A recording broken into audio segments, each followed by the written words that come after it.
Hola, ¿qué tal amigas, amigos televidentes en Extra Plus? Un gusto saludarles, darles la bienvenida a esta edición de Adelante Nicaragua, edición en la que voy a tener el gusto de conversar durante la próxima hora con mi tocayo, Néstor Manuel Avendaño. Muchas gracias, doctor, por estar con nosotros. Gracias, tocayo. Buenas tardes. Hablemos pues de cómo está este país. A ver, he estado viendo ahí los artículos que usted ha estado publicando. Uno de ellos, el más reciente, habla acerca de sus apreciaciones acerca de las medidas que se vinieron tomando, digamos, en los últimos 2 años en Nicaragua para intentar que el país sobreviviera y las medidas más recientes.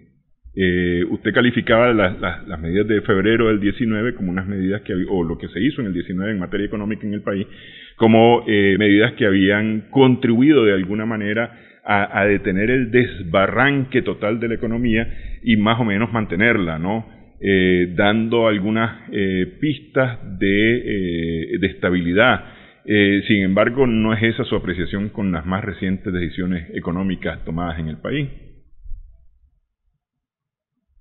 Bueno, te diré que recordando un poco lo de 2019, siempre manifesté que la reforma tributaria fue procíclica, hundió más la economía, cerró empresas, afectó grandemente a la micro y pequeña empresa, elevó los costos de producción agropecuario, se duplicó la tasa de inflación del 3% anual hasta un 6% interanual a mediados del año pasado.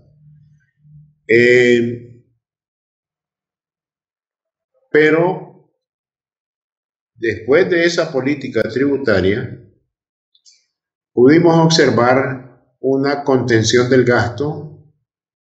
No es la primera vez que los salarios en el sector gubernamental están congelados, como han mencionado para el próximo año. Este año están congelados, el año pasado estuvo congelado.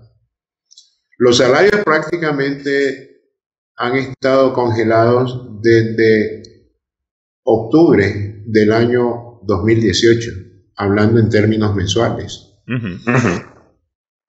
Así que, ¿por qué no ha aparecido la inflación y la devaluación? Sería una buena pregunta. A eso sí le he llamado una gran responsabilidad de la política macroeconómica de la administración pública. La política monetaria se ha distinguido por drenar de córdobas al mercado. Hay una extracción, salida de circulación de córdobas a través de unos papeles que han recibido el nombre de letras estandarizadas hace tiempo, pero el plazo es de un día. Ya no hay confianza inversionista financiera para comprar papeles del Banco Central mayor del plazo de un día. Eso, por supuesto, mantiene constante las cantidades de dinero que sale del mercado diariamente. A veces aumenta. A final de año se cancela toda la deuda porque se va cancelando día a día y se deja como una política de rollover en materia de financiamiento. Queda en el banco el mismo principal en papeles, se lo llevan los banqueros.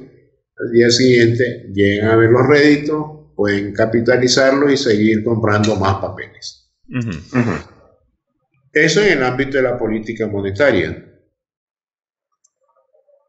La política de encaje legal fue bajada de 15% a 13% para catorcenal para córdobas nada más. Eso con ánimo de suplir cierta liquidez a la economía. Después de la salida dramática de los depósitos en córdobas y en dólares del sistema financiero nacional entre abril de 2018 y marzo de 2019. Pero el gobierno ha vuelto a subir el encaje de 13 a 15 y le ha dicho a los bancos, pueden venir a prestar todo su encaje al Banco Central para financiar crédito, pero se les prestará como en Córdoba, sin mantenimiento de valor, que él mandó un mensaje, en mi opinión, que el banco está haciendo intentos para, en mi opinión, desdolarizar la economía. Luego, pero el Banco Central no anunció públicamente cuál es la tasa de interés de ese crédito de corto plazo. Supuestamente para financiar las actividades económicas. Pero la tradición nos enseña o nos demuestra que las entidades bancarias compran títulos valores del Ministerio de Hacienda con esos créditos para financiar el déficit fiscal. O el mismo déficit cuasi fiscal, por ejemplo, el déficit que tiene el Instituto Nicaragüense de Seguridad Social. Se contuvo el gasto por el lado del presupuesto y se ha obtenido un déficit fiscal en 2019, y yo diría también en 2020, menor que el 1% del Producto Interno Bruto. O sea, recordando al colega Ovidio Reyes, que lo considero más un experto en finanzas públicas que en banca central, Ovidio era de los colegas que anhelaba tener un presupuesto equilibrado, administrar un presupuesto equilibrado cuando era asesor allá del ministro de Finanzas, el ministro de Hacienda y Crédito Público. Pero a mí me ha llamado siempre la atención, tocayo, que en un país pobre es un gran costo tener un presupuesto equilibrado. Para el FMI no, porque no se genera inflación. Pero con las necesidades sociales y con la presencia ahora en este año del COVID-19, se exige, como en la década de los 80, que se puso el presupuesto a la orden del Ministerio de Defensa, yo creo que este año se debió haber puesto a la orden del Ministerio de Salud. Hay que defender la vida de los nicaragüenses. Sí. Siempre ha sido mi criterio de economista. Entonces, no ha habido eso. Se ha contenido el gasto, se ha congelado el gasto y ya preanuncia la autoridad gubernamental, o sea, el Ministerio de Hacienda y Crédito Público, que el próximo año hay congelamiento del nivel de empleo y del nivel salarial para los empleados públicos. Otro mensaje de contención de gasto. Por otro lado, el presupuesto no refleja una gran expansión del gasto de inversión por las sanciones financieras internacionales que impiden la llegada del financiamiento concesional, muy concesional, del Banco Interamericano de Desarrollo y del Banco Mundial. Entonces, por el lado del gasto corriente y por el lado del gasto de capital, se ha congelado y se ha reducido el gasto. ¿De acuerdo? Sí. Entonces, eso contribuye a que no haya mucho Córdoba en circulación, no haya presiones inflacionarias, no haya búsqueda de esos Córdobas para cambiarlos a dólares, se protegen las reservas con el costo de que el crecimiento económico desacelera o la caída económica se acelera. Ese es el costo de esa medida. No olvidemos que en economía nada es gratis. Todo beneficio tiene un costo. Sí. Tocayo, uno de los principales impulsores de la economía es el gobierno a partir justamente del gasto y especialmente de la inversión. Eso lo hemos conversado ya en otros programas aquí en Adelante Nicaragua. Sí. Es decir, en este momento, al no haber gasto, aunque el gobierno habla de inversiones, porque está hablando de obras que se están construyendo, que continúan construyéndose, hospitales, carreteras principalmente, ¿esa inversión no tiene mayor impacto? Tiene su impacto, sí, pero el efecto multiplicador es mínimo. La única inversión importante es en la red vial, edificaciones del sector salud y el sector educativo, pero a elevadas tasas de interés, que son las del BCE. y con plazos muy cortos, comparado a los 30 años del Banco Mundial y del BID,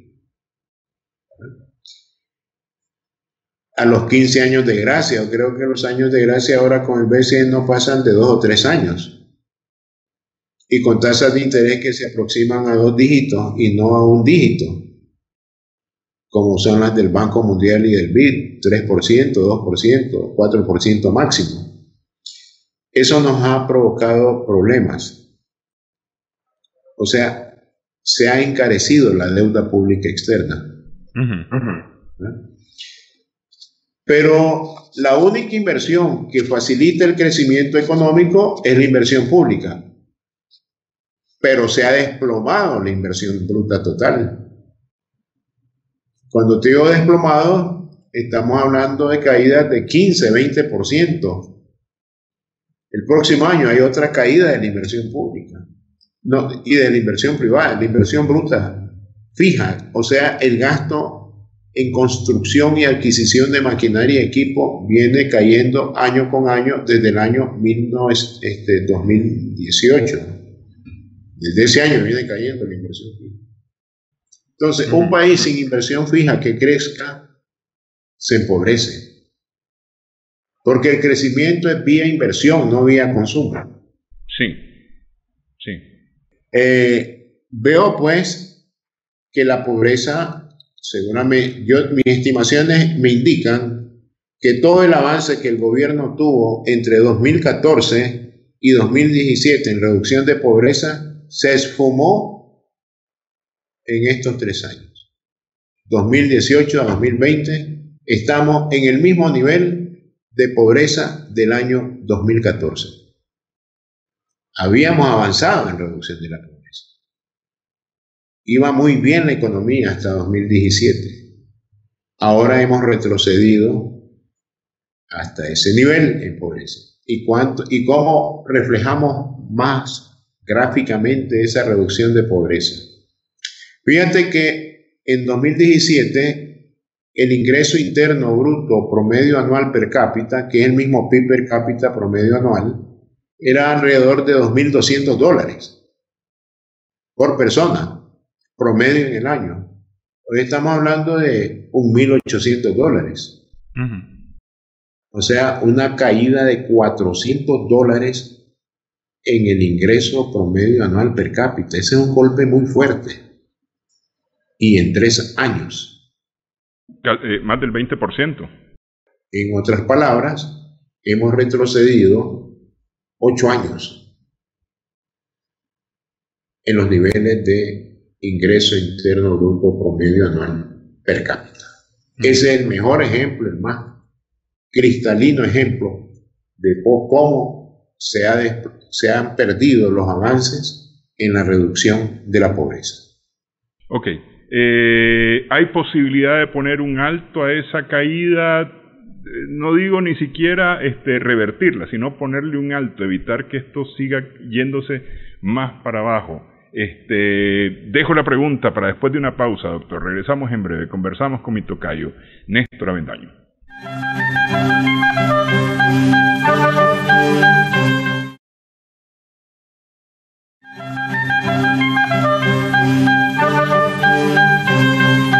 Seguimos en esta edición de Adelante Nicaragua. Estamos conversando con mi tocayo Néstor Avendaño, el doctor Néstor Avendaño, economista, acerca de la situación económica en el país. Le preguntaba yo antes de la pausa si hay alguna manera de poder detener la situación que va para abajo, va en caída libre hacia abajo, desmejorando lo que ya se había alcanzado. Por ejemplo, mencionábamos en los índices de reducción de pobreza, volvimos a los niveles del 2014. Antes de responder esta pregunta, o antes de terminar con esta pregunta, usted mencionaba el tema de inflación y el tema de evaluación. ¿Por qué no tenemos disparada la inflación? Es decir, pese a la situación, ¿por qué no se ha devaluado estrepitosamente la moneda? Bueno, lo primero reafirmar lo que hacen las dos políticas macroeconómicas. Déficit gubernamental, casi 0% del PIB, no necesita financiamiento interno. Y tampoco, yo diría, externo. Pero el gasto de inversión pública sí hay que financiarlo con recursos externos. Segundo, por el lado monetario, hay una aspiradora que está sacando los córdobas de circulación para proteger las reservas internacionales. Por ejemplo, si hay una escasez de dólares o un riesgo o una señal de que van a disminuir las disponibilidades de divisas en el país, el Banco Central se apresura a colocar letras a plazo de un día. Y por eso subió también del 13% al 15% la tasa de encaje legal. ¿Te acuerdas? Sí. Te dije que lo había bajado 2 puntos para que den financiamiento al crédito y ahora vuelve a subir. Y esa es una señal de que hay problemas en la disponibilidad de divisas. ¿Y por qué hay problemas? Que está relacionada con la pregunta anterior, porque no hay inflación y no hay devaluación. Tú decías. Sencillamente porque la cantidad de córdobas en el mercado es compatible con aquella disposición de que las reservas brutas sean igual a 2.5 veces al menos de la cantidad de córdobas que circulan fuera de las entidades bancarias. Si hay salida de divisas del Banco Central, también hay salida de córdobas del mercado. Así se administra. O sea, es un juego de suma y resta. Luego tenemos esta política monetaria contractiva y una política presupuestaria equilibrada. Pues no hay ningún riesgo. No hay presión de demanda de divisas porque no hay córdobas en la calle. La gente incluso gasta menos. Y la inflación también ha caído porque tenemos prácticamente 2 crisis. En crisis la población, o sea, los consumidores por un lado y los inversionistas por otro lado, gastan menos. Los consumidores ahorran y compran lo justo, lo precautorio, lo que previene la situación familiar. En cambio, los inversionistas no gastan en construir y adquirir maquinaria y equipo por el riesgo político, el riesgo país. Por lo tanto, con una cantidad de ahorro muy importante, no hay presión sobre las reservas que administra el Banco Central. ¿Estamos de acuerdo, no? Sí. Al combinarse todos estos factores, la calidad de las políticas macroeconómicas y la conducta en la demanda de dinero precautoria de los consumidores y en no gastar por parte de los inversionistas construyendo nuevas plantas industriales, más maquinaria y equipo, pues no hay muchas sorpresas en la contabilidad de las reservas del Banco Central. Pero ¿cómo evitar de que siga cayendo la inversión? Que era la pregunta que habías dejado. Espéreme, antes de esa pregunta, ¿valdría la pena una devaluación? ¿Valdría la pena aumentar la inflación? No. En este momento yo creo que la segunda crisis COVID-19 vino a augurar un largo plazo de baja inflación. Hubo un shock de oferta formidable que todavía lo está sufriendo el mundo. Se cortaron todos los canales de distribución, la globalización demostró flaquezas. China, a pesar que ya está creciendo, no puede vender mucho a Estados Unidos ni a Europa porque están creciendo menos ahí. O sea, ese golpe de oferta hizo que se cayera el nivel de producción. Se cerraron empresas, los trabajadores se fueron a sus casas. Ese es el shock de oferta. Pero a esto se agrega el shock de demanda, que aunque se produzca, no hay demanda, porque no hay ingresos entre la población.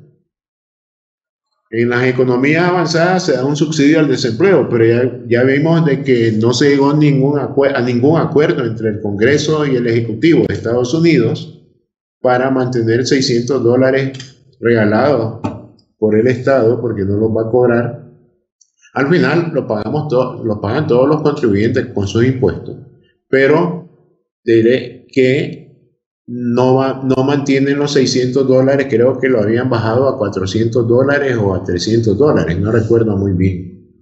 O sea, no hay gasto, no hay demanda. Entonces han fluido un shock de oferta y un shock de demanda cuando la gente no tiene recursos para gastar. Ya no digo de nuestros países, ahora me vengo aquí a Nicaragua, aquí despiden y no te dan subsidio del desempleo. Te quedas sin ingreso. ¿Y qué va a hacer esta persona? ¿Qué va a hacer esta familia? Buscar un trabajo informal. Como decía un amigo mío, Nicaragua es un gran tiangueo en este momento, para no decir un gran mercado. O sea, un mercado exclusivamente informal. Así que veo que al reprimirse, al desplomarse la demanda interna, el gasto de consumo y el gasto de inversión, ¿qué inflación va a haber, estimado Tocayo? Ninguna. No hay. Además, recordemos, la inflación es un problema monetario también. Y ya te dije que la cantidad de dinero está muy limitada. No solamente por el Banco Central, sino por las decisiones de consumidores e inversionistas, dadas dos crisis que están ahí adelante. O sea, descartamos la inflación. ¿Cómo se va a devaluar? Fíjate que el Banco Central redujo el deslizamiento anual del 5% al 3% anual. No es que dejó de devaluar, está devaluando menos. Sí.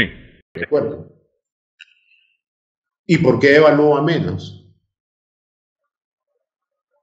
El Banco Central nunca dijo por qué hizo eso.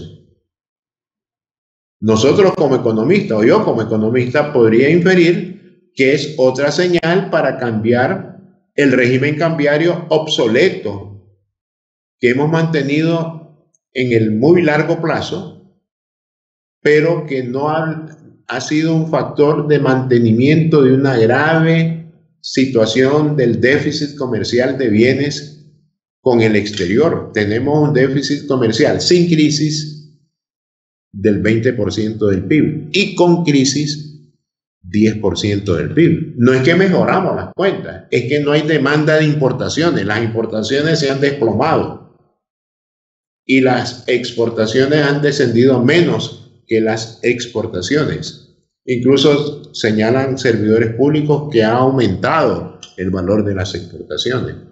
Pero el Banco Central no publica la balanza de pagos desde el primer trimestre del año pasado. No sabemos ni cómo terminó la balanza de pagos en el año 2019.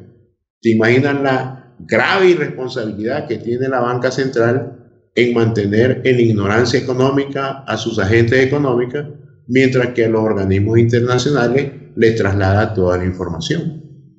Siempre parece que a la gente le gusta irse más hacia afuera que quedarse aquí adentro resolviendo los problemas que tenemos. Efectivamente los datos del CEPAL, que son los que conocimos acerca de las exportaciones, es decir, vienen del CEPAL, que es el organismo de Naciones Unidas para la Economía de América Latina, para el estudio de la economía de América Latina. Y la fuente dice bancos centrales. Sí.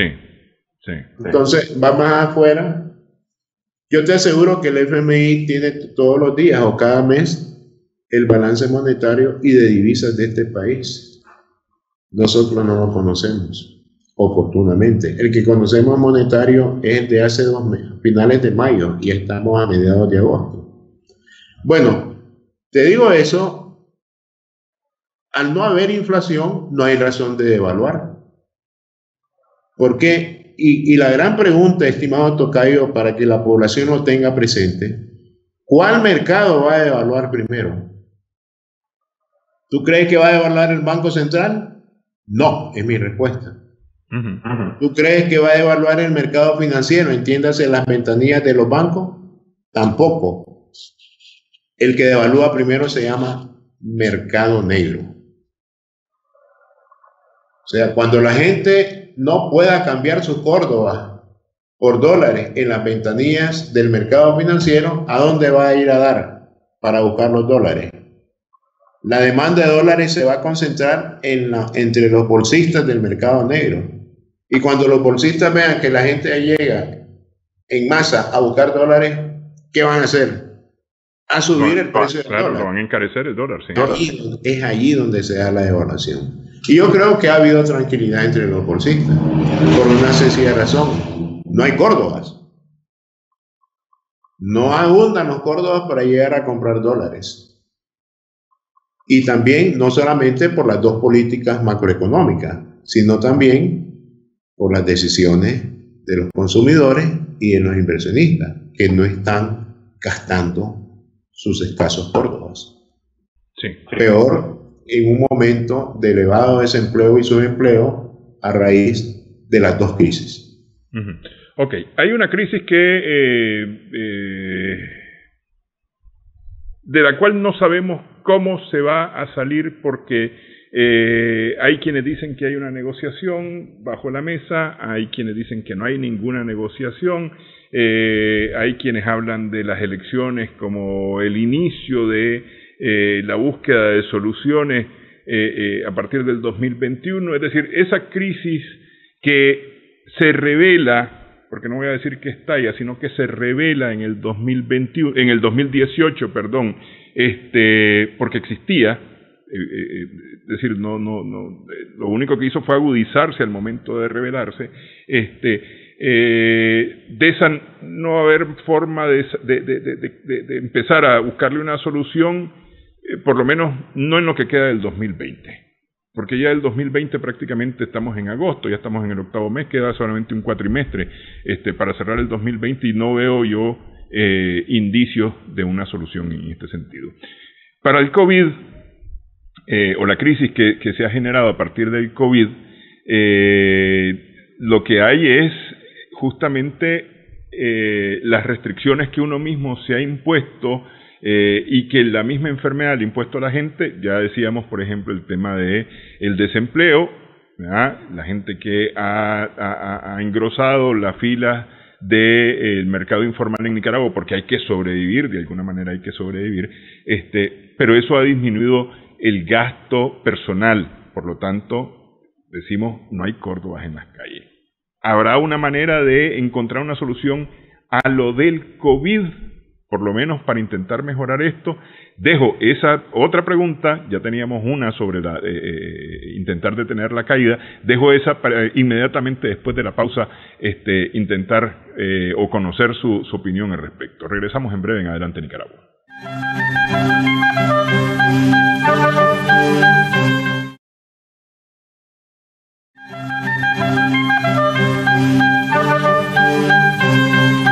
Seguimos en Adelante Nicaragua en Extra Plus. Estamos conversando con el doctor Néstor Avendaño, mi tocayo, economista, acerca de la situación económica en Nicaragua. La situación generada por el COVID, ¿hay alguna manera de revertirla, de hacerle frente, de mejorar esas condiciones, hacer que se pueda o que haya gasto, que haya consumo? ¿Qué es lo primero? ¿La economía o la vida? Evidentemente que la vida, tocayo. Sí. O sea,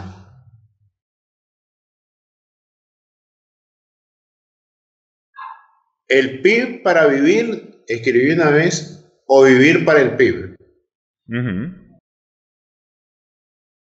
No hay que vivir, o sea, tenemos que vivir para generar el PIB. Pero no buscar un PIB para poder vivir en medio de una pandemia, porque nos contagiamos más rápidamente. Sí. Entonces, de algo estoy sabido, que la economía no va a crecer si no se controla al virus. La economía no va a crecer si no se reduce, como dicen, o se aplana esa curva de contagio. Yo a veces lo quiero expresar, tocayo, como una forma más grosera. Si no aplastamos esa curva de contagio, no vamos a poder crecer económicamente.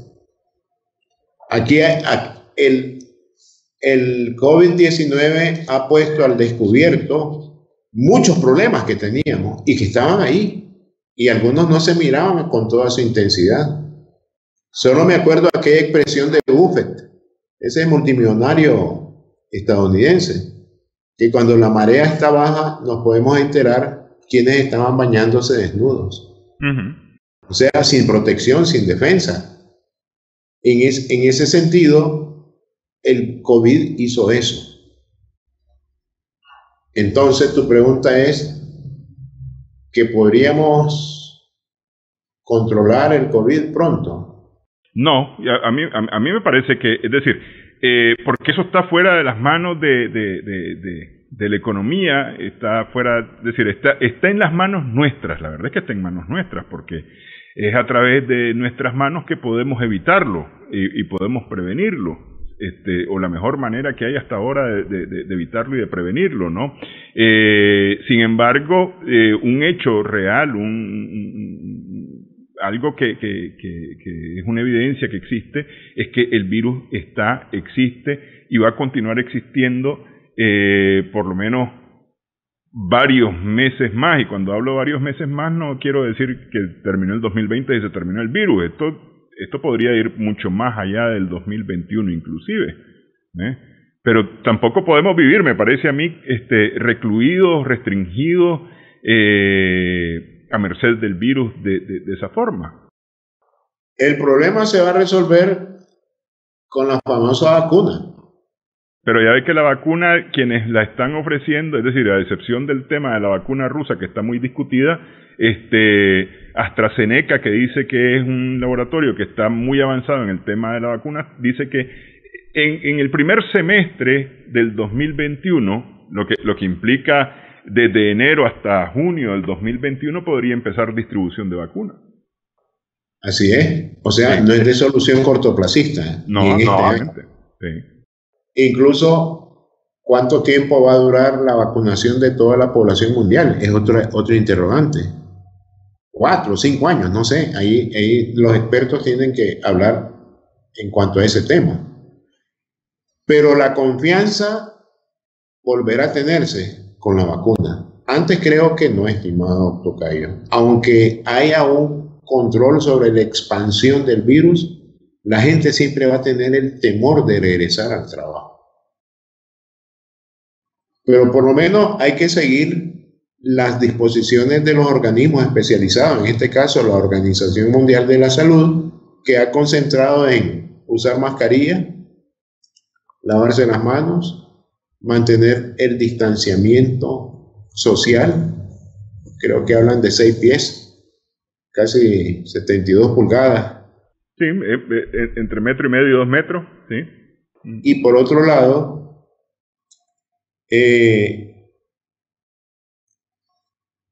¿cómo te diría? Velar por ese cumplimiento permanentemente. Yo creo que va a comenzarse a vacunar la población mundial, pero ya sabemos quiénes son los primeros, los que están en la primera fila de batalla, que son los médicos, paramédicos y personal sanitario. Creo que después tendrían que venir los maestros, la educación, los 2 sectores básicos, educación y salud, tienen que ser vacunados. Creo que la población de mayor edad, estamos hablando de tercera y cuarta edad, ya se comienza a hablar hasta de cuarta edad, son también en tercera fila de prioridad, y después a ver cómo se hace con el resto de toda la población. Creo muy difícil que nosotros crezcamos de nuevo económicamente en 2021, estimado tocayo, con lo que estamos hablando. Aquellos que salgan diciendo que vamos a crecer el próximo año, hay que ponerle cierta reserva a esa afirmación, porque las realidades extraeconómicas nos están diciendo lo contrario, que no vamos a poder crecer por las... Tú mismo lo has dicho, ¿verdad? 6 meses de esperar para vacunarse, para iniciar un proceso masivo de vacunación. ¿Qué vamos a crecer ahí? Y acordémonos de algo, que esta economía comienza a crecer en el primer semestre del año, no en el segundo, con nuestro ciclo agrícola. Entonces, yo descarto cualquier crecimiento en 2021. O sea, seguirá aumentando la pobreza, estimado tocayo. Es ahí donde se necesita la intervención estatal, pero tratando ya de avanzar en la reducción de esas desigualdades sociales que tenemos. No podemos seguir, si supongamos ya nos libramos del virus, seguir trabajando como estábamos antes del virus sería un craso error. Es como si el Fondo Monetario Internacional viniera a Nicaragua y diga, bueno, para que les demos a ustedes un préstamo de estabilización macroeconómica, de reducción de deuda y para generar crecimiento, ustedes tienen que aceptar la austeridad fiscal. Hay que correr al FMI si viene diciendo eso. Al contrario, hay que aumentar el gasto para comenzar a corregir problemas estructurales y las grandes desigualdades que existen entre la población. Tú tocabas un tema, sí, el inicial, la otra crisis. Si me agarro de esta crisis, comparto contigo que no hay solución en este año. Yo no veo voluntad de diálogo dentro de los grupos políticos, los partidarios, opositores a la administración actual no se ponen de acuerdo. No hay luces de cómo va a haber una unidad en grupos tan dispares como tenemos ahí en los dos bloques. Además, como te decía en el breve momento que tuvimos hace unos minutos, yo creo que gane quien gane, no puede estar ofreciendo muchas cosas a la población. Aquel que comience a ofrecer cosas para buscar el poder, no le crean. El mundo está golpeado por el coronavirus. El mundo desarrollado, las economías más desarrolladas del mundo, las economías avanzadas del mundo, tienen severos endeudamientos por atender a su población frente al virus. No es el momento en que el dinero sale volando al aire. Y si las grandes economías le dan los recursos al FMI para que emprenda la reorganización y el crecimiento económico en los países de economía emergente y economías atrasadas como la nuestra, tenemos que enfrentarnos ante el disco duro del FMI, que lo que dice es hay que restringir el gasto. La misma lección de siempre, una lección que no se mantiene por el daño que ha provocado COVID-19. O sea, hay que ver todos estos temas con la mayor seriedad posible. Veo muchos novatos políticos buscando el poder que no saben ni a lo que se han metido. En cambio veo a muchos sagaces políticos, personas con mucha sagacidad en esos grupos políticos que mantienen silencio. Vemos a los jóvenes, a los estudiantes reclamando sillas en las mesas de discusión y no se las conceden. Yo creo que esta discusión va a pasar todo este año, vamos a llegar a junio del próximo año y no se ha resuelto, porque no se nota esa voluntad política, no para llegar al poder, porque gane quien gane, si se dan elecciones transparentes, yo diría aceptada, no solamente por los nacionales, sino por el resto del mundo, la comunidad internacional, gane quien gane, todo el mundo a trabajar después de las elecciones. Es que eso debería de ser, es que eso es lo que debería de ser en principio, ¿no? Es decir, y si el sistema, Tocayo, si el sistema es aceptado por todos estamos conformes en que es un sistema no perfecto, porque no hay sistemas perfectos, pero es un sistema que nos funciona a todos, deberíamos aceptar los resultados tal cuales sean. Sin chistar. Todo el mundo a trabajar, y aquel que está protestando, sí, hay que sancionarlo, pues realmente se opone al avance de la nación. Sí. Yo creo que estamos pasando una coyuntura muy compleja. El problema político no se resuelve, y para resolver todos los problemas que tenemos, incluso la falta de diálogo que existe entre autoridades gubernamentales y autoridades empresariales, lo primero que hay que hacer es sentarse a discutir el problema político, las elecciones. Sí. Yo algo que decía usted hace un momento, antes de irme a la pausa, yo solamente le agregaría, usted dice que el político que ande ofreciendo o que ande haciendo promesas en este momento de algún tipo de mejoría, pues la verdad es que no habría que creerle, porque está difícil con las condiciones actuales realmente ofrecer mejoría. Yo le creería al que diga vamos a trabajar en un nuevo pacto social para sentar las bases del futuro de este país, a ese yo le creería, ¿no? Digo yo, pues, sí. Igualmente, Tocayo. Bueno, hacemos pausa entonces, Tocayo, y seguimos hablando acerca de cómo le ponemos un alto a la crisis para no seguir cayendo. Regresamos en breve.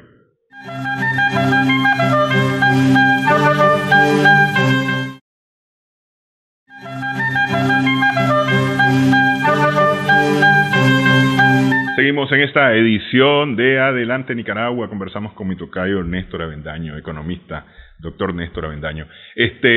A ver, COVID no va a haber manera hasta dijimos que exista alguna solución al virus, algo que le haga frente al virus y que genere confianza suficiente para volver a una vida relativamente normal, que a mí me parece que no vamos a volver a la vida normal que teníamos antes de marzo del 2020. Nadie en ningún lugar del mundo.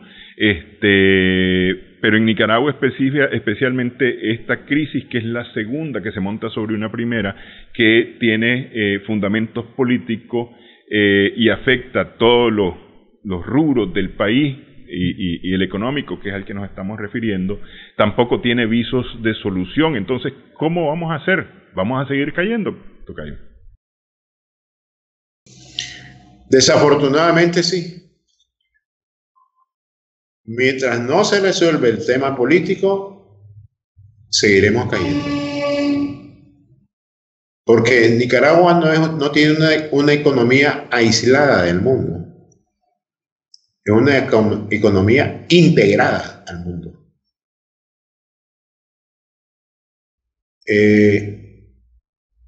¿Cómo impedir la caída?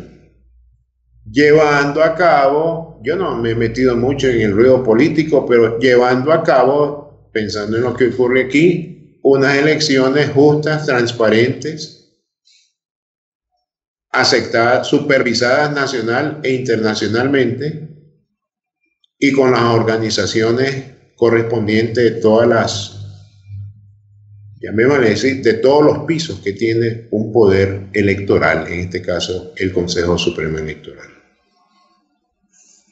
Con eso se abre la solución al resto de los problemas políticos. Hay que garantizar eso. Si se da eso, cambia la opinión mundial sobre Nicaragua. Cambia la opinión de los dos principales fuentes de recursos de este país, históricamente hablando. La Unión Europea y los organismos multilaterales influenciados por la administración de Estados Unidos. cambia la opinión del principal socio comercial de este país, que se llama Estados Unidos. Es una realidad, ahí está. El BID reconoce hasta ahora los 4 canales de transmisión de las bondades y maldades de la economía estadounidense sobre la economía, no solo de Nicaragua, sino de Centroamérica, México y el Caribe. Que el mayor crecimiento económico significa más compra de exportaciones de Nicaragua destinadas al sector norteamericano, a la economía norteamericana, más inversión extranjera directa. Siempre recuerdo que antes de la crisis de 2018, Estados Unidos era el principal país inversionista en Nicaragua, con el 20% de participación en el total de la inversión extranjera directa acumulada desde 1991 hasta 2017. Tenemos más remesas que se desploman ahora con el grave problema laboral que tiene Estados Unidos. Y no olvidemos que los emigrantes latinoamericanos son los primeros en ser despedidos y los últimos en ser llamados a sus puestos de trabajo, formales e informales, que tengan lícitos e ilícitos por el tema de la residencia en el país y la venida de turistas estadounidenses. Eso es una realidad. Que gane quien gane, no la puede obviar. O sea, estamos integrados a la economía mundial. No lo hemos inventado nosotros, lo ha inventado incluso hasta la geografía nuestra en este hemisferio del mundo. Así que yo creo que es necesario, para evitar esa caída abrupta, haciendo una buena solución inicial del problema político, que en 2022 comience un destello de crecimiento económico, aunque sea leve. Recuerdo algo con el gobierno de doña Violeta, hablando de la economía, se consideró un éxito el estancamiento del Producto Interno Bruto. No crecíamos, pero era cercano a 0%, 0.1 o menos 0.2, cercano al 0%. Eso era un éxito. La ex-URSS desapareció y Rusia se desplomó en su crecimiento económico cuando comenzó a hacer todas las reformas estructurales, como se hicieron aquí en Nicaragua. La gran ayuda que se tuvo en ese momento fue el perdón de la deuda externa. Me refiero a los años... Sí, a inicios de los 90, sí. ¿Verdad? Y ahora, bueno, en ese momento no se dio gran apoyo para el funcionamiento del aparato productivo. Y no crecimos fuertemente. Ahora, ¿qué ocurrirá, digo yo? ¿Hay suficientes recursos en el mundo para que venga aquí una masiva cooperación para levantar al país? La respuesta es no. ¿Tendremos una soberana carga de la deuda tremenda para que nos condonen deuda? Creo que no. Y eso es por la política de déficit, o mejor dicho, presupuesto nacional equilibrado. Fíjate que Centroamérica, el resto de los países centroamericanos se está endeudando grandemente. El Salvador, Guatemala, Honduras. Nicaragua no.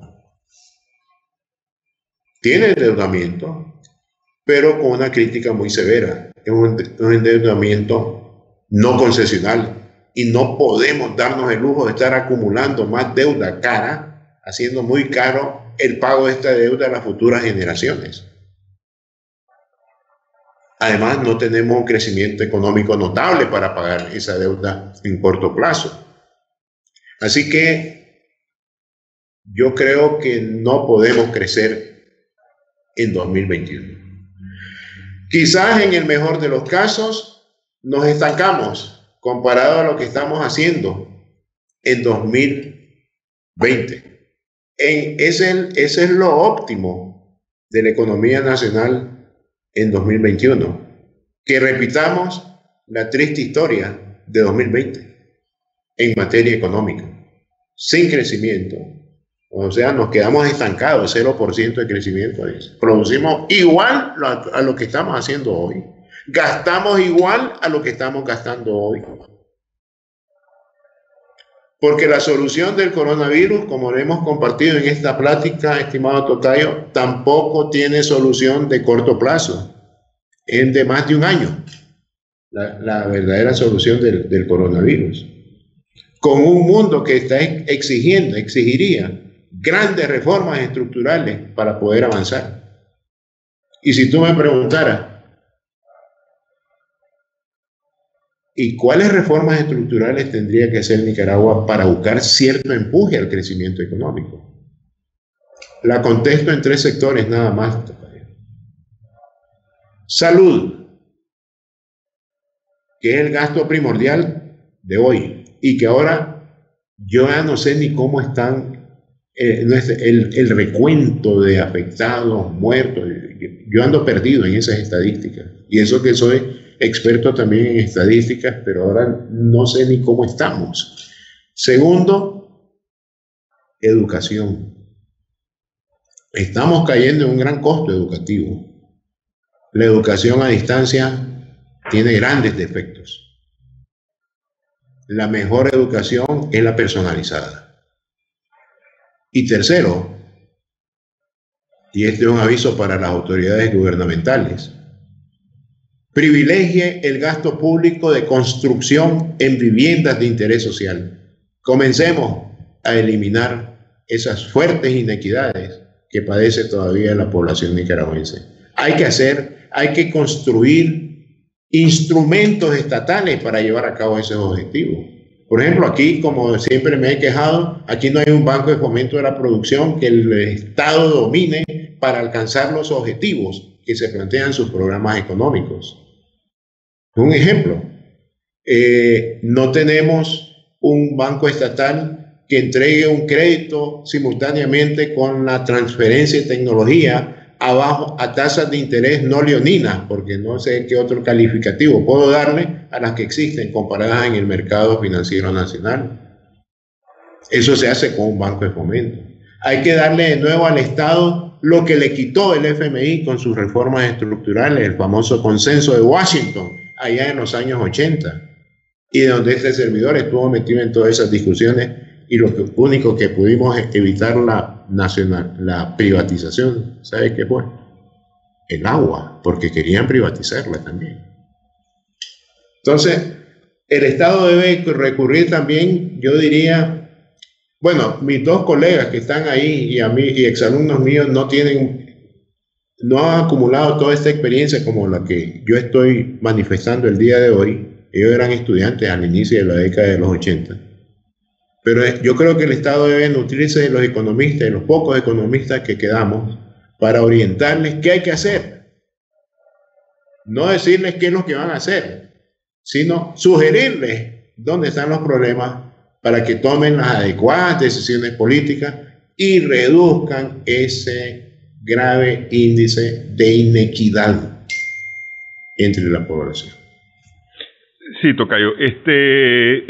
Desafortunadamente el tiempo nos voló, tocayo, y se nos acabó el tiempo. Yo solamente recuerdo, bueno, en esta conversación que hemos tenido ahora, usted mencionaba el tema de cuando baja la marea se deja ver lo que antes no se podía ver. A mí me parece que esto que ha ocurrido en estos últimos años, estos últimos 3 años en Nicaragua, ha dejado ver una serie de problemas que tenemos, y uno de ellos es, yo lo sumaría a esta lista que usted ha hecho ahora, la matriz productiva, lograr un acuerdo sobre una reforma en la matriz productiva para elevar nuestra productividad, no solamente no solamente la producción, sino también nuestra productividad, y darle más valor agregado a nuestros productos. Me parece que por ahí tendríamos que ir caminando también.